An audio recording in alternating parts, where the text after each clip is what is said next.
Bienvenue dans Sequoia, le journal du développement durable. La Guyane est connue pour abriter 2 bases spatiales. Après l'espace et l'exploitation de l'or, la filière bois est le 3e secteur productif du territoire. Pour répondre à la forte demande du secteur du bâtiment, plus de 800 000 hectares forestiers sont exploités. Pour éviter toute dégradation de la forêt, l'activité s'inscrit dans une démarche d'exploitation raisonnée et d'éco-certification. Illustration avec la société forestière Amazonia et l'entreprise Bois et Sillage guyanais, soutenus dans leur projet par l'Agence française de développement. On regarde. Le massif forestier de Regina, il couvre en essence de bois rares et divers l'est de la Guyane.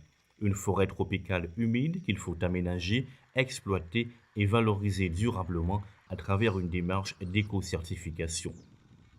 Le plus bel exemple, c'est le fait que la forêt soit certifiée depuis 2012, que la forêt soit certifiée PEFC. Et ça s'est fait avec les partenaires de la filière bois qui ont été moteurs dans cette action. Et aujourd'hui, PEFC vit grâce à l'interprofession bois, aux exploitants forestiers et avec l'ONF. Pour éviter toute dégradation liée à l'exploitation de la forêt, l'ONF travaille en collaboration avec les exploitants forestiers. 5 arbres sont prélevés par hectare. La rotation se fait tous les 65 ans. Objectif, mettre en place des techniques d'exploitation à faible impact. Avec cette plaquette, donc on a vraiment un numéro et un identifiant unique qui va être repris et qui sera adossé aussi sur la grume, puisque une fois que l'arbre est abattu, on appelle ça une grume. Et donc quand la grume est sur le parc, elle va être récupérée par les camions, on aura ce numéro qui nous permettra d'avoir cette traçabilité.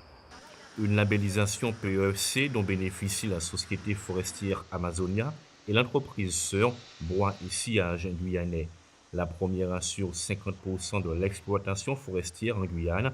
La seconde partage pour moitié son activité entre le marché local et l'exportation aux Antilles. Dans le cas d'une exploitation classique, quand on exploite un bois, on fait énormément de dégâts à côté, et c'est ces dégâts qui vont éventuellement remettre en cause la régénération des forêts. Donc il faut qu'on travaille vraiment, et on travaille en partenariat avec les exploitants forestiers pour mettre en place des techniques d'exploitation qui permettent justement de minimiser ces dégâts par l'application de technologies, notamment avec des matériels adaptés, des formations aux bûcherons, aux débardeurs, etc.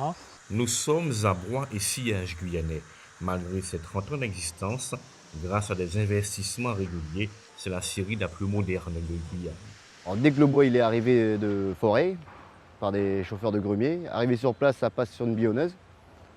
Les opérateurs dessus qui font en fonction des commandes, font leur découpe, qui part ensuite sur une scie qui est là débitée en fonction de tout ce qui est commande, en plateau, en planche, ainsi de suite, qui part à la déligneuse. En fait, c'est tout un cycle. 25 personnes travaillent ici. La plupart sont jeunes et formées aux techniques nouvelles de première transformation du bois. Elles viennent surtout du village voisin de Cacao. Abelia est l'un des 6 opérateurs de machines.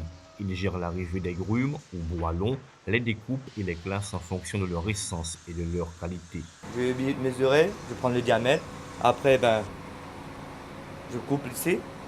Par rapport au bois, je regarde si je peux faire les longueurs, quoi.